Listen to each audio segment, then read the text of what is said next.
जिस्मानी सेहत के साथ साथ जो हमारी ज़हनी सेहत होती है ना, उसका भी इंतहाई अहमियत की हामिल होती है। और हाफ़ज़ा अल्लाह ताला की एक बहुत बड़ी नेमत है, लेकिन जदीद साइंस के मुताबिक आमतौर पर किसी भी सेहतमंद अफराद में 30 साल की उम्र के बाद हाफ़ज़े की कमज़ोरी का अमल एक ग्रेजुअली शुरू हो जाता है, लेकिन फ़ी ज़माना ये शिकायत बढ़ती ही जा रही है। और वैसे तो भूल जाना बीमारी के दायरे में आता है, लेकिन ये अल्लाह ताला की एक ऐसी नेमत भी है जिसकी वजह से इंसान कई मुश्किलात, मसाइल और मसाइब से गुजर कर बादज़ा नॉर्मल हालत में आ जाता है। लेकिन मसला तब पैदा होता है जब हाफ़ज़े की कमज़ोरी बीमारी में बदल जाती है और समाजी ज़िंदगी हमारी मुतासिर होने लगती है।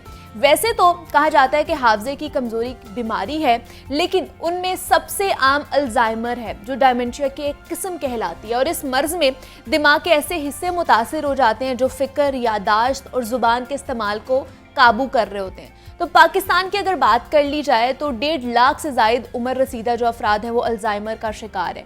पाकिस्तान समेत दुनिया भर में आज अल्ज़ाइमर से मुतल्लिक आगाही का दिन मनाया जा रहा है, तो जिसका मकसद अल्ज़ाइमर से मुतल्लिक मालूमात ज़्यादा से ज़्यादा फराहम करना है। तो आज हम इसी पर बात करें कि अल्ज़ाइमर की बीमारी है क्या, इसकी अलामात क्या हो सकती है, इससे बचाव कैसे मुमकिन बनाया जा सकता है। Doctor Maheen Rizwan, consultant psychiatrist हमारे साथ मौजूद हैं। डॉक्टर माहीन, आपको वेलकम कहती हूँ जागो लाहौर में। कैसी हैं आप?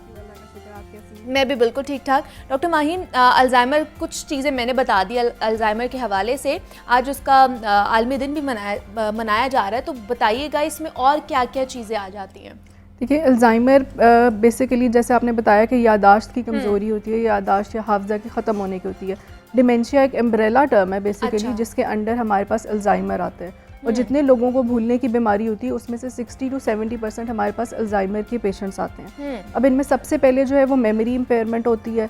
वो रोज़मर्रा की जो चीज़ें होती हैं, जैसे घड़ी रख के भूल गए, चाबियाँ रख के भूल गए, और कुछ भी चीज़ रख के भूल गए, तो इनिशियली लोगों को लगता है कि या ये एज की वजह से हो रहा है या फिर ये मामूली यादाश्त आगे पीछे हुई है, या बंदा कहता है कि चलो जी प्री ऑक्यूपेशन चल रही है जिसकी वजह से भूलना होता है। लेकिन बेसिकली ये स्टार्ट अल्ज़ाइमर की तरफ ही जा रहा होता है। और अगर कुछ लोगों में ज़ाहिर है रिवर्स हो जाता है, कुछ लोगों में ठीक हो जाता है, लेकिन कुछ में आहिस्ता आहिस्ता सिवियरिटी की तरफ जाना शुरू कर देता है, जिसमें आहिस्ता आहिस्ता फिर वो लोगों को भूलना शुरू कर देते हैं। जो आपके इर्द गिर्द के लोग होते हैं, जैसे अगर किसी भी खातून को हुआ है तो उनके अपने बच्चे भूल जाएंगे कि ये कौन है, वो करती क्या थी, क्या पहले क्या करती थी, क्या नहीं करती थी, डेली रूटीन के काम के, खाना कैसे खाना है, चम्मच कैसे उठाना है, इस तरह की भी बहुत सारी अलामात होती हैं जो सिवियर कंडीशन के अंदर चली जाती हैं। तो इसके अंदर बेसिकली वही बात है कि यादाश्त ख़राब हो जाती है, मेमोरी ख़राब हो जाती है, बाज़ लोगों की लैंग्वेज ख़राब हो जाती है, सुबह और दिन का पता नहीं चलता है।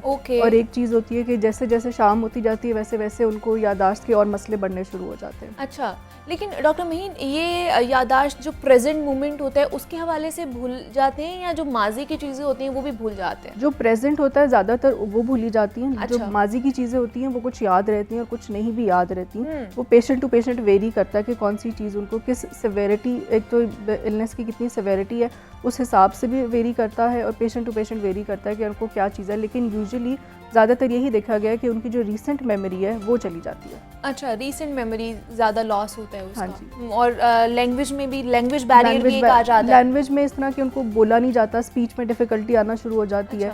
उनको समझ नहीं आता, वो बोलना चाहते हैं लेकिन वो बोल नहीं पाते हैं, क्योंकि मेमोरी इम्पेयरमेंट हो जाती है। दिमाग का वो हिस्सा जो मेमोरी को कंट्रोल करता है, जो आपकी ज़बान को कंट्रोल करता है, स्पीच को कंट्रोल करता है, वो डैमेज होना शुरू हो जाता है। उसके न्यूरॉन्स डैमेज होना शुरू हो जाते हैं, जिसकी वजह से वो बोलना चाहता है, लेकिन जाहिर है अगर स्पीच का सेंटर ही काम नहीं कर रहा तो हम बोलेंगे कैसे, आवाज़ हमारी कैसे निकलेगी, समझ में कैसे आएगा।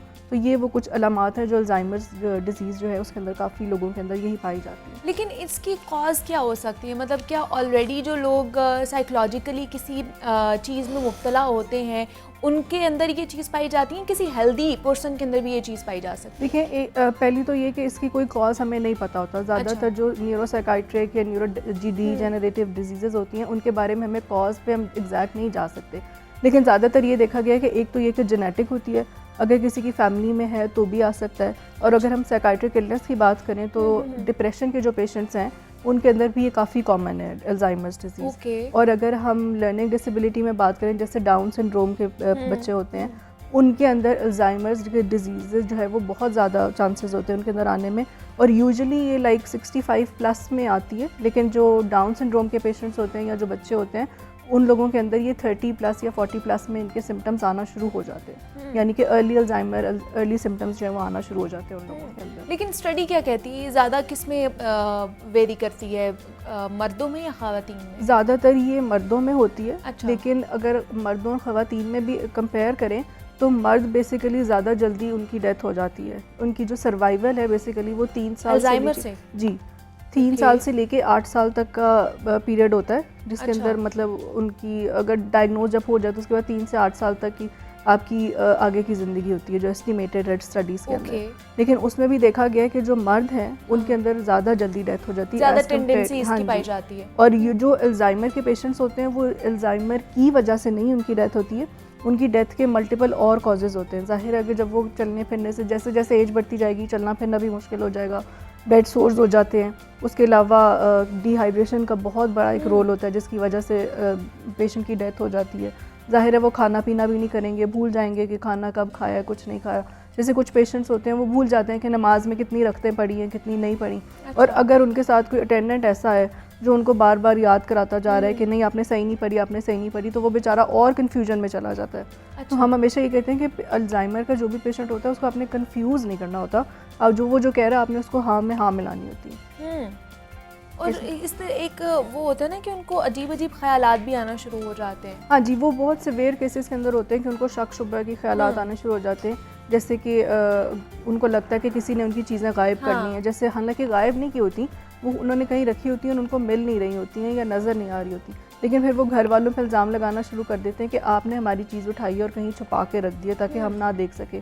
जैसे बूढ़े लोगों की छड़ी होती है या ऐनक होती है, वो खुद कहीं इधर उधर रख के भूल जाएंगे, लेकिन घर वालों पर इल्ज़ाम लगाएंगे कि नहीं आपने ही उठा के रखी है और आपने कहीं छुपा दी है। तो ये वो शक शुबात हैं जो बहुत ज़्यादा फिर फर्म बिलीफ के अंदर, डिलूजन्स के अंदर चले जाते हैं। अच्छा। और फिर वो और साइकोटिक साइड के ऊपर चले जाते हैं। तो क्या फिर ये अल्जाइमर की जो बीमारी है फिर ट्रीटेबल नहीं है? अगर ये हो जाती है तो इसको ट्रीट किया जा सकता है? देखिए एग्जैक्ट ट्रीटमेंट तो हम बिल्कुल भी मतलब नहीं है, अभी तक कोई ऐसा ट्रीटमेंट नहीं आया जो मेमोरी को वापस लेके आया जा सके। अच्छा। लेकिन कुछ प्रिवेंटिव मेजर्स होते हैं जिनको हम ले सकते हैं कि अगर आपको लग रहा है कि आपके घर में कोई अल्जाइमर्स का पेशेंट है तो सबसे पहले तो आपने कुछ चीज़ें जो है वो करनी होती है। जैसे एक बात मैंने आपको बताई कि आपने कभी भी उनके साथ बहस नहीं करनी, जो भी बात वो करें उनके साथ आप एग्री करें। अच्छा। कभी भी उनको कन्फ्रंट नहीं करना किसी बात के ओके। ऊपर। अगर आपको वो पहचान नहीं रहे तो आपने उनसे ये नहीं पूछना कि अच्छा आपको मैं क्यों याद नहीं हूँ, आप उनको बता दें कि मैं ये हूँ और आपका ये लगती हूँ, तो वो क्लियर हो जाएगी उनके लिए सिचुएशन।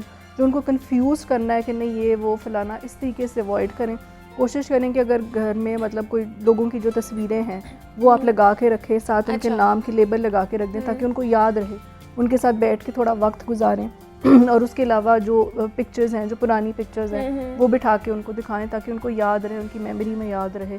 उसके अलावा अगर वही बात है कि जो चीज़ आपकी जो चीज़ है, जैसे ग्लास पड़ा है या कुछ पड़ा है, तो उसके ऊपर आप लिख दें कि ये ग्लास है, क्योंकि इतनी ज़्यादा मेमोरी इम्पेयरमेंट हो जाती है कि उनको वो भी नहीं पता, समझ में ही नहीं आता कि कहाँ से शुरू करें। अगर उनकी कोई दवाइयों का सिस्टम है तो कोशिश करें कि वो जो केयर गिवर है वो अपने पास रखे दवाइयों का सारा सिस्टम। और केयर गिवर्स भी ना बहुत ज़्यादा हमें तब्दील नहीं करने होते, क्योंकि अगर हम बार बार तब्दील करेंगे तो वो हर दफ़ा एक नया केयर गिवर आएगा तो उसको फिर और एग्रेशन आएगा, एग्रेसिव होगा कि तुम कौन हो, वो उसको पहचानेगा नहीं। जो डेली रूटीन के केयर गिवर्स होंगे 2-3 ऑब्वियसली उनके साथ वो थोड़ी अटैचमेंट भी हो जाएगी, थोड़ा बहुत मेमोरी में रहना भी शुरू हो जाएगा और वो आहिस्ता आहिस्ता बताते रहेंगे। लेकिन अगर हम बिल्कुल ही उनके केयर गिवर्स चेंज कर देंगे तो वो हर दफ़ा एक नई एग्रेशन के साथ आएंगे, उनकी बीमारी और वर्स होती जाएगी। प्लस हम कहते हैं कि जो अल्जाइमर के पेशेंट है उनकी केयर गिवर की अपनी भी मेंटल हेल्थ बहुत ज़रूरी होती है, क्योंकि देखें अगर आपकी अगर कोई मतलब वालदा है या वालिद है जिनको ये हो रहा है तो बच्चों को ऑटोमेटिकली खुद डिप्रेशन होता है कि ये हमारे वालिदैन हैं जो हमें ही नहीं पहचान रहे, हमें ही नहीं पहचान रहे। तो ये एक ऑटोमेटिकली डिप्रेसिव सिम्टम होता है कि लाइक जाहिर है जिन्होंने सारी ज़िंदगी पाला है वही आपको पहचान नहीं रहे तो फिर दुख तो होता है। लेकिन मैंने देखे बहुत से ऐसे केसेस में पेशेंट्स को स्लीपिंग पिल्स दी जाती हैं, डॉक्टर्स भी रिकमेंड कर देते हैं, प्रिस्क्राइब कर देते हैं, इवन दो के फिर जो घर वाले होते हैं वो भी उनको खिला रहे होते हैं। तो ये ठीक है या उनके लिए नुकसानदेह साबित हो सकता है? देखिए वो डिपेंड करते हैं वही पेशेंट की कंडीशन के ऊपर कि अगर बहुत ज़्यादा एग्रेसिव हो रहे हैं या बहुत ज़्यादा उनको स्लीप इश्यूज़ हो रहे हैं तब हम लो डोज में कोई मेडिसिन जो है वो प्रिस्क्राइब कर देते हैं ताकि एटलीस्ट उनकी एग्रेशन बेहतर हो। जैसे उनकी एग्रेशन बेहतर होगी, उनकी नींद बेहतर होगी तो ऑटोमेटिकली उनका दिन अच्छा सही गुजरेगा। लेकिन अगर किसी बंदे की, अगर हम नॉर्मल बंदे की भी बात करें, किसी एक दिन एक रात को नींद नहीं आई तो अगला दिन हमारा किस तरीके से गुजरता है, ना हमसे कोई काम होता है, ना हमारा दिल करता है, सुस्ती आवाज़ारी वैसे ही रही रहती है।